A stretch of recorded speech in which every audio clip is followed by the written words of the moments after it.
مفتی طارق مسعود صاحب لوگ بہت سے کلپس بھیجتے رہتے ہیں ان کے کہ یہ دیکھیں یہ کہہ رہے ہیں یہ کہہ رہے ہیں یہ کہہ رہے ہیں. بڑے عرصے سے میری خواہش تھی کہ میں اس حوالے سے بھی لوگوں کو گائیڈ کرتا کہ دیکھیں کسی کی زبان اگر تیز ہو یا کسی کا بیان بہت اچھا ہو یا اس کے الفاظ بڑے اچھے اور خوشنما ہوں تو ضروری نہیں کہ وہ حق ہی بیان کر رہا ہو، کیونکہ باطل بھی غلط نظریات بھی لوگ اچھی زبان نرم الفاظ اور پھر تیز زبان سے کرتے ہیں. آپ ہوشیار رہیں، خبردار رہیں. مفتی صاحب ویسے تو نفیس الطبع لگتے ہیں، الفاظ بھی ان کے اکثر اچھے ہوتے ہیں، ہمیشہ نہیں ہیں. کبھی کبھی تو اتنی سخت زبان وہ استعمال کرتے ہیں کہ توبہ توبہ، یعنی اہل حدیثوں کو پتہ نہیں کیا کیا کہہ جاتے ہیں. بہرحال اللہ تبارک و تعالیٰ انہیں حق کہنے کی ہی توفیق دے. مسئلہ استواء کے حوالے سے، استواء علی العرش، استواء حقیقی ہے کما یلیق بشانہ ہی، یہ اہل حدیث کا مسلک تھا. احناف اس سے انکاری ہیں، سارے کے سارے احناف. لیکن الحمدللہ مفتی طارق مسعود صاحب نے اس کا اقرار کیا ہے اور کہا ہے کہ مجھے سلف صالحین کا جو نظریہ اس حوالے سے پسند ہے اور میں انہی کے عقیدے پہ ہوں کہ استواء علی العرش انہوں نے تسلیم کیا ہے، اس کی کوئی تعویل نہیں کی جس طرح دیگر احناف کرتے ہیں. تو یہ ان کی حق گوئی ہے. اللہ تبارک و تعالیٰ انہیں اور بھی حق گوئی کی توفیق عطا فرمائے. اور جو کچھ ان کے عقائد اور نظریات میں انحراف ہے تو ہم اسے پوائنٹ آؤٹ کریں گے. ہو سکتا ہے اللہ تبارک و تعالیٰ انہیں ہدایت دے دے، کوئی غور و فکر کریں اور بات ان کی سمجھ میں آ جائے. تقلید کی دلیل دی ایک قرآن کریم سے. میں تو حیران ہوں کہ جو دلیلیں احناف کے بزرگوں کو بھی معلوم نہیں تھیں تقلید کی، انہوں نے بڑی بڑی کتابیں لکھیں، تو وہ دلیلیں یہ بنا رہے ہیں. یعنی قرآن کریم میں وہ آیتیں بڑوں کو بھی نظر نہیں آئیں کہ یہ تقلید کی دعوت دیتی ہیں، نہ پھر صحابہ تابعین تبع تابعین اور ائمہ دین میں سے کسی کو یہ بات سمجھ آئی کہ اس آیت میں تو تقلید ثابت ہوتی ہے. تقلید کے حوالے سے ہم ایک مفصل لیکچر بھی دیں گے اور یہ مطلب ساری کی ساری باتیں ہم نے آج نہیں کرنی، وقت تھوڑا ہے، شاید کوئی 15 منٹ ہم لگائیں گے اس موضوع پر. تو صرف اس آیت کے حوالے سے تھوڑی سی وضاحت میں کروں گا. مفتی صاحب نے یہ آیت پیش کی ہے وَاتَّبِعْ سَبِيلَ مَنْ أَنَابَ إِلَيَّ، سورہ لقمان سے. آپ اس شخص کے راستے کی پیروی کریں جو میری طرف رجوع کرتا ہے. اور دلیل دینے کا مقصد یہ تھا، وہ اس دلیل کو دے کر کہتے ہیں کہ تقلید تو واجب ہے، تقلید فرض ہے. تقلید اسلام میں صرف جائز نہیں ہے بلکہ عام آدمی پر تقلید کرنا قرآن و سنت کی روشنی میں واجب ہے، کیونکہ قرآن نے کہا وَاتَّبِعْ سَبِيلَ مَنْ أَنَابَ إِلَيَّ، اس شخص کے پیچھے چلو جو میرے راستے پر چل رہا ہے. تقلید کیا ہے؟ فرض ہے، تقلید واجب ہے اور قرآن نے اس کا حکم دیا ہے. حکم کن الفاظ سے دیا ہے؟ وَاتَّبِعْ سَبِيلَ مَنْ أَنَابَ إِلَيَّ، سورہ لقمان میں، کہ آپ اس شخص کے راستے کی پیروی کریں جو میری طرف رجوع کرتا ہے. یعنی نیک لوگ جو ہیں، علماء جو ہیں، مجتہدین جو ہیں، ان کی پیروی کرنی چاہیے اور اسی کی پیروی کو کہتے ہیں یہ تقلید ہوتی ہے. حالانکہ لفظ من جو ہے نا، وَاتَّبِعْ سَبِيلَ من لفظ عام ہے، عام ہے، یعنی یہ واحد کے لیے بھی ہے، تثنیہ کے لیے بھی، جمع کے لیے بھی. ہزاروں لاکھوں لوگ بھی اس میں آ جاتے ہیں اور اس کی مثالیں قرآن کریم میں بہت سارے مقامات پر ہیں. مثال کے طور پر سورہ بقرہ کی آیت نمبر 62 ہے، 62 نمبر آیت ہے. اس میں اللہ تبارک و تعالیٰ نے ارشاد فرمایا من آمن باللہ والیوم الآخر وعمل صالحا فلہم اجرہم عند ربہم، جو بھی اللہ پر ایمان لائے گا، یوم آخرت پر ایمان لائے گا اور نیک اعمال کرے گا تو فلہم اجرہم عند ربہم، تو ان کا اجر ان کے رب کے پاس محفوظ ہے، ان کا اجر ان کے رب کے پاس ہے. تو مطلب لفظ من جو ہے یہ جمع کے لیے بھی آتا ہے اور یقیناً یہاں بھی جمع کے لیے ہے، جس طرح سورہ بقرہ میں آیت نمبر 81 ہے، 81 نمبر، بلا من کسب سیئۃ واحاطت بہ خطیئتہ. لفظ واحد کا یہ استعمال ہو رہا ہے کہ جو برائی کمائے گا اور اس کی برائی اسے گھیر لے گی، یعنی اس کی برائی اس کے نیکیوں پر غالب آ جائے گی، تو فَأُولَٰئِكَ أَصْحَابُ النَّارِ. من پیچھے ہے، من جو آگے کیا، فَأُولَٰئِكَ یہ سارے لوگ اصحاب النار ہیں، جہنمی ہیں، ہم فیہا خالدون، یہ سارے کے سارے جہنم میں ہمیشہ رہیں گے. تو من لفظ میں جمع بھی ہوتی ہے، ہمیشہ واحد کے لیے لفظ نہیں آتا، نہ تثنیہ کے لیے آتا ہے، بلکہ سب کے لیے من عام لفظ ہے نا. اسی طرح بلا من اسلم وجہہ للہ وہو محسن فلہ اجرہ عند ربہ ولا خوف علیہم ولا ہم یحزنون. یہاں بھی لفظ من استعمال ہوا، جس نے اپنا چہرہ اللہ کے لیے مطیع کر دیا، یعنی اللہ کی فرما برداری اس نے کی، اس نے نیکوکاری کی، اس کا اجر اس کے رب کے پاس ہے اور ان پر من، پیچھے من ہے اور آگے اللہ فرماتا ہے ان پر کوئی خوف بھی نہیں ہوگا اور غمزدہ بھی نہیں ہوں گے۔ تو یہاں ترجمہ کیا ہوا؟ ہر اس شخص کی آپ پیروی کریں جو اللہ تبارک و تعالیٰ کی طرف رجوع کرتا ہے۔ تو مفتی صاحب یہ تو آپ کی تقلید کے خلاف ہے۔ آپ کا جو دعویٰ ہے اور آپ کی جو تقلید شخصی ہے، آپ کہتے ہیں ایک شخص کو آپ اپنا امام بنا لیں یا ایک فقہ معین جو ہے اس کی آپ پیروی شروع کر دیں، اس کے علاوہ اجازت نہیں کہ آپ کسی دوسرے فقہ کی طرف دیکھیں بھی۔ مثال کے طور پر حنفی جو ہے وہ شافعی یا امام مالک یا امام احمد بن حنبل ان کی پیروی نہیں کر سکتا، آپ کہتے ہیں، یا تو آپ اجازت دیں بھی دیکھیں جو بھی اللہ کا برگزیدہ اور اللہ کا نیک بندہ ہے اور جو بھی عالم ہے اللہ سے ڈرنے والا، آپ اس کی پیروی کر سکتے ہیں، چاہے آپ حنفی ہیں، چاہے آپ شافعی ہیں، چاہے آپ مالکی ہیں، چاہے آپ حنبلی ہیں۔ ایک طرف آپ کہتے ہیں کہ یہ جو غیر مقلد ہیں اہل حدیث، آپ کہتے ہیں غیر مقلد جو ہیں وہ مجتہدین سے لوگوں کو دور کر رہے ہیں، مجتہدین سے دور کر رہے ہیں۔ تو اس لیے یہ جو آج کل چیزیں آ رہی ہیں نا مارکیٹ میں، آپ کو فقہا سے ہٹا رہے ہیں، فقہا مجتہدین کے پیچھے مت چلو کیونکہ اللہ نے تقلید سے منع کیا۔ مفتی صاحب آپ بتائیں گے کہ مجتہدین سے دور کون کر رہا ہے؟ آپ کر رہے ہیں یا اہل حدیث کر رہے ہیں؟ اہل حدیث کا اللہ کے فضل و کرم سے یہ عقیدہ اور نظریہ ہے، ان کی دعوت یہ ہے ہر شخص کی بات، سارے ائمہ دین جتنے بھی ائمہ ہدا ہیں سب کے مسائل اپنے سامنے رکھو، جس کا مسئلہ قرآن و حدیث کے مطابق اس پر عمل کر لو۔ لیکن آپ کہتے ہیں نا حنفی کے لیے یہ جائز ہی نہیں ہے کہ وہ شافعی یا امام مالک یا احمد بن حنبل کا فتویٰ اس پر عمل کر لے، ورنہ تو افتراق اور انتشار ہو جائے گا، فساد فی الارض ہو جائے گا، جیسا کہ مفتی تقی عثمانی صاحب اور دیگر آپ کے علماء نے لکھا ہے۔ تو یہ تقلید شخصی کے تو بالکل خلاف ہے نا مفتی صاحب۔ یہ آیت تو کہتی ہے وَاتَّبِعْ سَبِیلَ مَنْ أَنَابَ إِلَیَّ، جو بھی اللہ کی طرف رجوع کرنے والا ہو اس کے راستے کی آپ پیروی کرو۔ تو گویا یہ تو سارے مجتہدین کی پیروی کی دلیل ہے نا، سارے مجتہدین کی پیروی کی دلیل ہے۔ ایک طرف آپ کہتے ہیں کہ ٹماٹر بیچنے والے کو مصیبت میں نہ ڈالو، آپ کہتے ہو دلیل کا مطالبہ کرتے ہو، جی دلیل کا مطالبہ، دلیل دو، تو ٹماٹر بیچنے والا جناب مصیبت میں پڑ جائے گا، اسے کیسے پتہ چلے گا کہ کوئی دلیل صحیح ہے یا نہیں ہے اور ایسے ہے ایسے ہے۔ ایک بالکل ٹماٹر بیچنے والا سادہ آدمی تھا، اس نے مسئلہ پوچھا کہ میں سفر میں ظہر کی 4 رکعتیں قضا ہو گئی تھیں، تو جب میں حضر میں پڑھوں گا تو 2 پڑھوں گا 4، میں نے کہا 2 پڑھو گے، سفر کی نماز سفر ہی رہتی، تو کیا وہ کافر ہو گیا؟ وہ گمراہ ہو گیا؟ کیونکہ میں نے اس کو دلیل تو دی نہیں۔ آپ بہت کنفیوزڈ ہیں اس حوالے سے، تقلید کے حوالے سے میں نے کچھ باتیں جو آپ کی سنی ہیں بہت زیادہ آپ کنفیوزڈ ہیں۔ ایک طرف آپ کہتے ہیں کہ تقلید 2 طرح کی ہوتی ہے، ایک ہوتی ہے اندھی تقلید اور ہم وہ تقلید نہیں کرتے، آپ نے کہا کہ اندھی تقلید جو مذموم ہے ہم وہ تقلید نہیں کرتے۔ دوسری تقلید ہے علی وجہ البصیرہ، علی وجہ البصیرہ تقلید ہم کرتے ہیں۔ تو قرآن کی اتباع جب کی جائے گی تو وہ اندھی تقلید نہیں کہلائے گی، کیونکہ قرآن کا برحق ہونا ثابت ہے۔ باپ دادا کی جب تقلید کی جائے گی تو وہ اندھی تقلید کہلائے گی، کیونکہ باپ دادا کا برحق ہونا ثابت نہیں ہے۔ تو تقلید کی 2 قسمیں ہو گئی، ایک اندھی تقلید اور ایک تقلید علی وجہ البصیرہ۔ تو مفتی صاحب علی وجہ البصیرہ تقلید کیا ہوتی ہے؟ علی وجہ البصیرہ کا مطلب ہے دلیل پر مبنی ہے، یعنی آپ کو پتہ ہے کہ ہمارے امام کا جو مسئلہ ہے وہ دلیل پر مبنی، اور آپ نے یہ بھی کہا کہ جو مسئلہ امام ابو حنیفہ رحمۃ اللہ علیہ کا حدیث کے خلاف تھا یا قرآن کے خلاف تھا ہم نے چھوڑ دیا، اور آپ نے اس کی مثالیں بھی بیان کی۔ تو ہم بھی یہی کہتے ہیں، ہمارا اور آپ کا جھگڑا کیا ہے؟ جھگڑا تو پھر وہی ہے کہ آپ غلطی بھی تسلیم کر رہے ہیں، پھر تقلید شخصی کی دعوت بھی دے رہے ہیں کہ تقلید شخصی کرو۔ ایک طرف آپ کہہ رہے ہیں کہ ہم علی وجہ البصیرہ تقلید کرتے ہیں، اور دوسری طرف آپ کہتے ہیں کہ ٹماٹر بیچنے والے کو مصیبت میں نہ ڈالو۔ بھئی ٹماٹر بیچنے والا علی وجہ البصیرہ تقلید کیسے کرے گا مفتی صاحب؟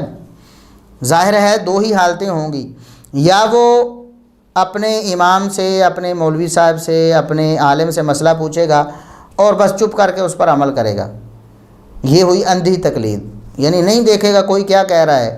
دوسرے مسجد کے مولوی صاحب ہیں، دوسرے امام شافعی ہیں، امام مالک ہیں، امام بن حنبل ہیں، وہ کہتے ہیں کہ یہ مسئلہ غلط ہے، یہ حرام ہے۔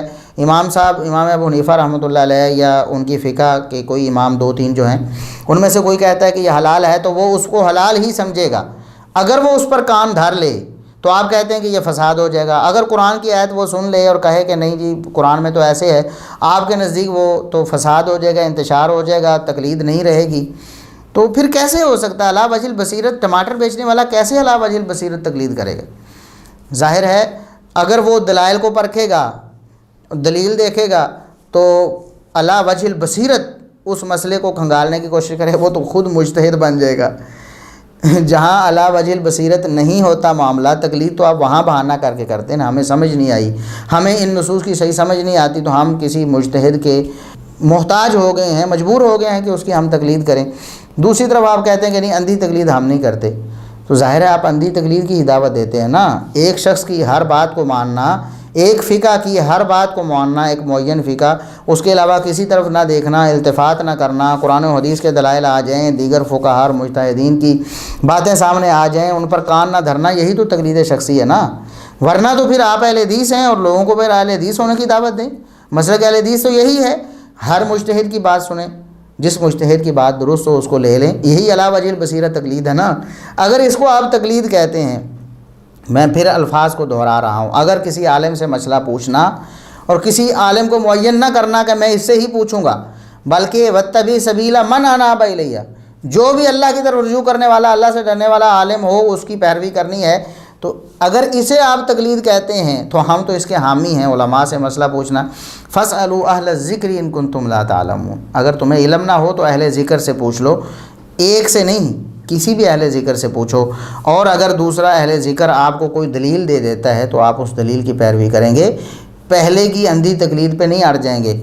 اور میں آپ کو بتاؤں کہ مجتہدین سے مسئلہ پوچھنا یہ تقلید نہیں ہے، جس تقلید کی آپ دعوت دیتے ہیں نا، تقلید شخصی، یہ تو اس کے خلاف ہے نا۔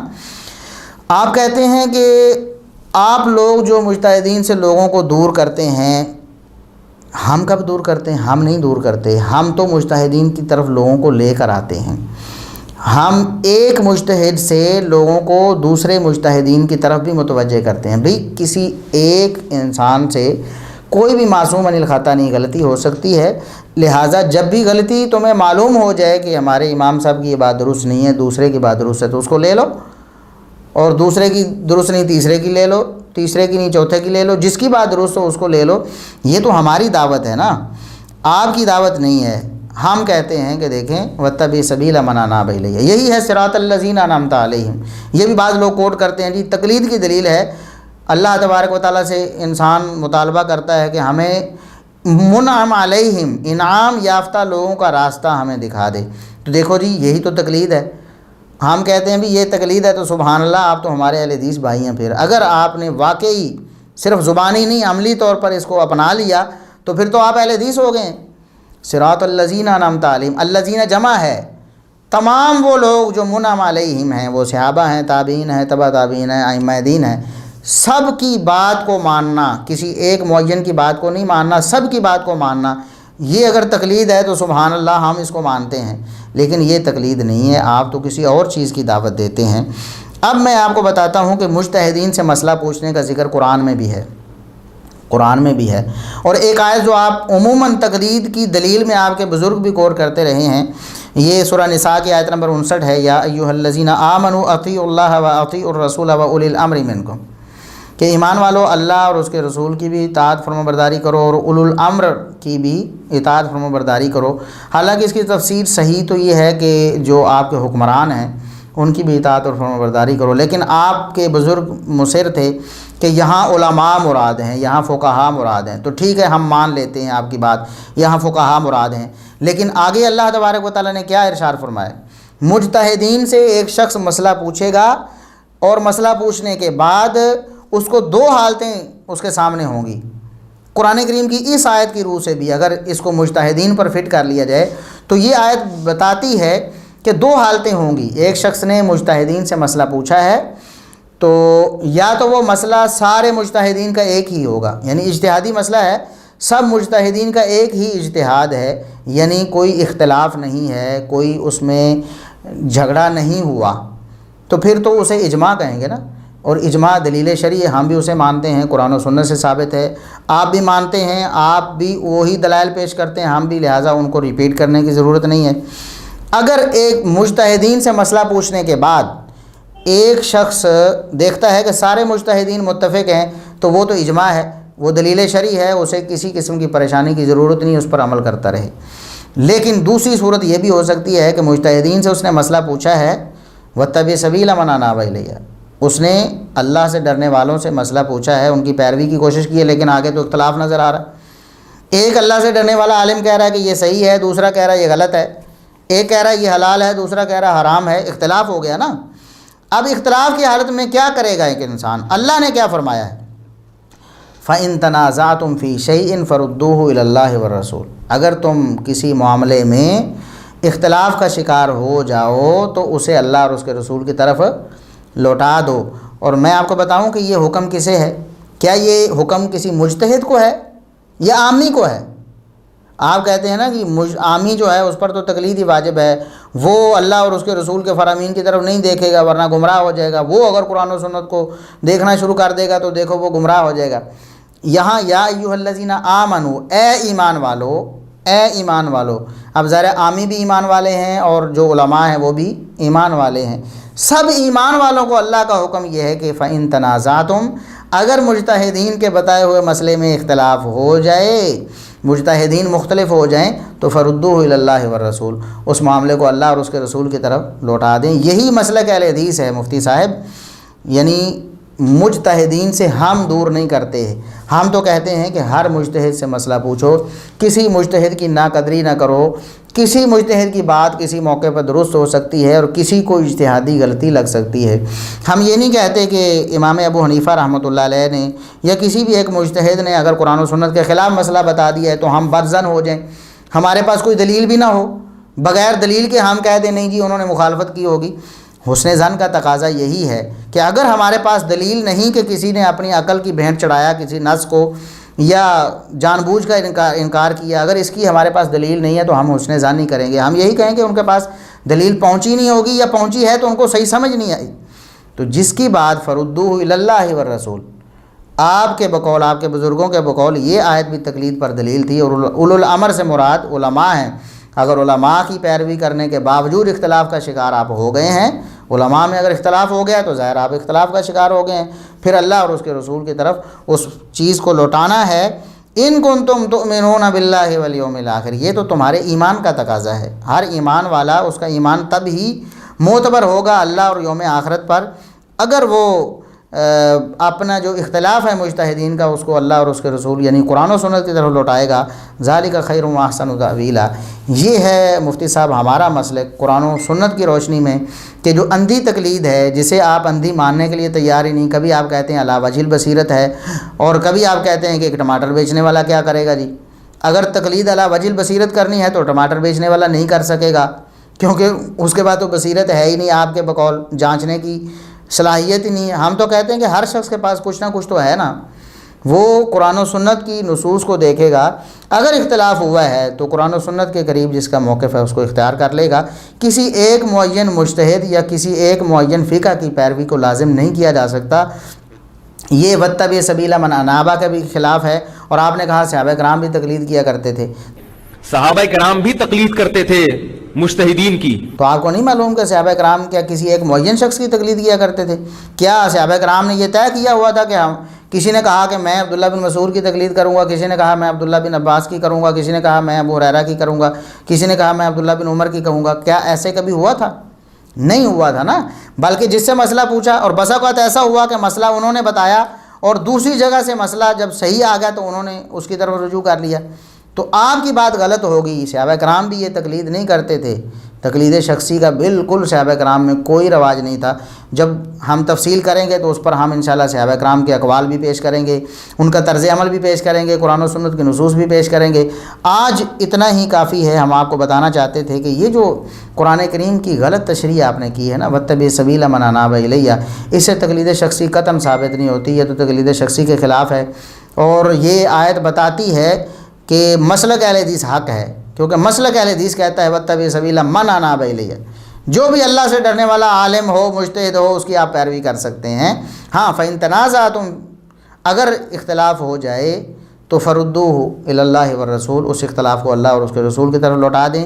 یہ ہے تقلید کا رد اسی آیت سے جس آیتوں کو آپ نے تقلید شخصی کی دلیل بنانے کی کوشش کی تھی۔